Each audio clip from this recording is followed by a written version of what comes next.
Yeah, welcome to Bar Mills. Our clinic today is going to be on mortaring brick. We're going to look at it on MDF. We're going to look on it plastic.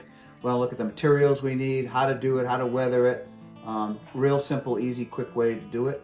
So with that, we'll start and move on, and let's look at some of the parts of stuff we're going to use. I'm going to start this clinic with going over the colors of bricks that we're going to use.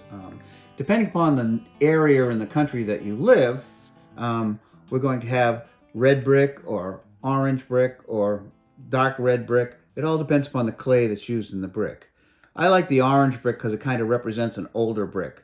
So orange works really good for me. There's multiple colors of orange. Don't get the bright orange. Get the subdued oranges.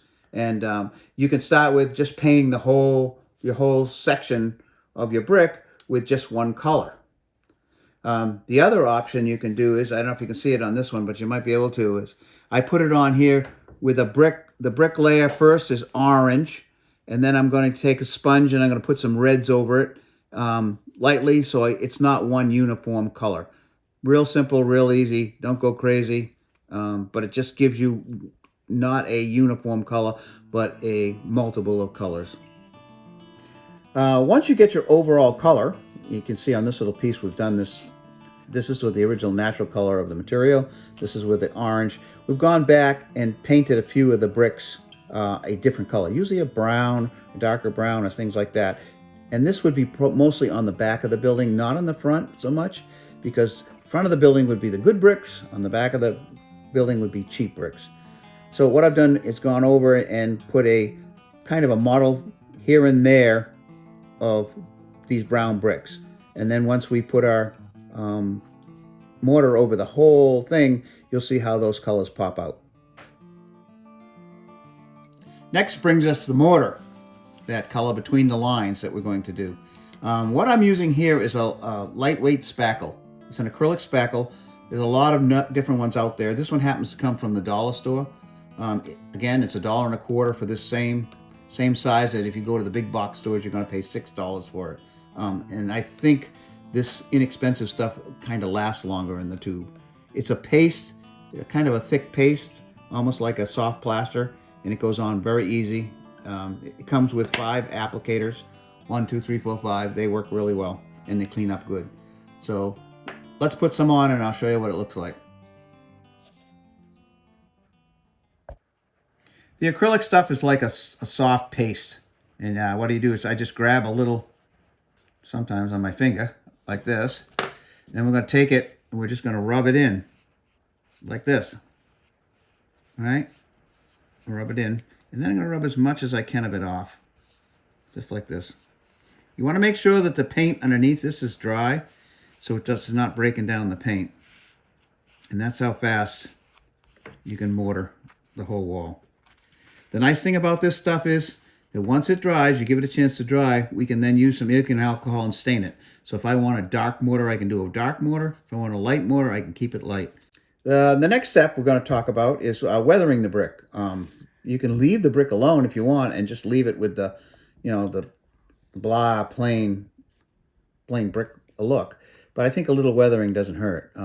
What you see on this little piece is done with ink and alcohol, a hunter line, and a small brush, and it just around the windows, little drips on the top. You can completely do the whole thing if you want to make it darker, but this just gives you, I colored the lentils, and then I just dyed the lentils a little bit with the ink and alcohol to give it the effect that, it's had water and dust and running down the wall and things like that.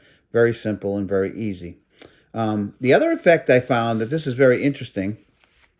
This piece, what I did with this piece is I painted the piece flat white first, and then I went over it with my brick, and I went over the whole thing with ink and alcohol while the orange was wet, and then rubbed some of it off with my finger. And what happens is it took some of the orange off, leaving white spots here and there, but it's no even color. It is a model of colors, and it looks like old brick. And if you look at this piece, and this piece happens to be plastic, is we painted our color of brick, we put our mortar on, and I use this little tool from Woodland Scenics, but you can use anything to push the mortar back in the cracks and get it out around the windows, because it'll cake up a little bit. You can scrape it off and get it smooth. And then with some black, very light black, don't too much, pan pastels, I'll just work it down a little bit around the windows and things like that. And this is a light color and this is a darker color. So you can get whatever you want. And this is done on plastic. So it doesn't have to be wood. It can be plastic. It can be MDS. It can be the vacuum formed sheets. It all works all the same on all the whole process. When you're working with the ink and alcohol or the Hunter line, you want to make sure that all your paints and your mortar stuff is dry, so you're not diluting them or wiping them out. The other thing you're looking at here is a blank wall, no windows, very little color. So it's going to look kind of bland until you start putting the details on. Once you start putting the details on, it's going to look a lot better. The other thing is, if you have a little piece of material, something like this, you want to work it, try it and see what techniques you want to use. This one that I did here with the white background was something I tried, and it was just an experiment to see what it did, and I kind of like the effect a little bit. I'd use it on a building somewhere. I would maybe not use it on a great big building, but maybe on a small building. So I try these things on little bits of material, and that shows me exactly what I want. So this is basically what I do for brick buildings. It's easy to do it every time the same way. I get the same results. I can make it lighter, I can make it darker, I can make it really weathered or less weathered. So the easy way is mortar is acrylic spackle. One time is out there, there's a bunch out there. And just put it on, let it dry. Use the colors from your area, and then you're all set to do and run the brick buildings. I'm sorry. We'll have to do that one again.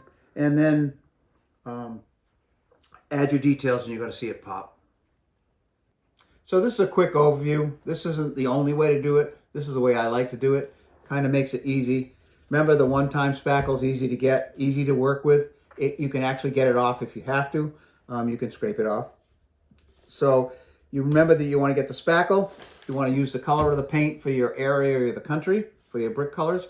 Get some pan pastels or chalks, little ink and alcohol or Hunter line, and go to town. Make it look the way you want it to look. Remember, try a test piece first. It's easy to find a small test piece. Try it, get the colors you're looking for, and then do the whole thing. And then you're going to come out the way you want it to come out. So thanks for watching.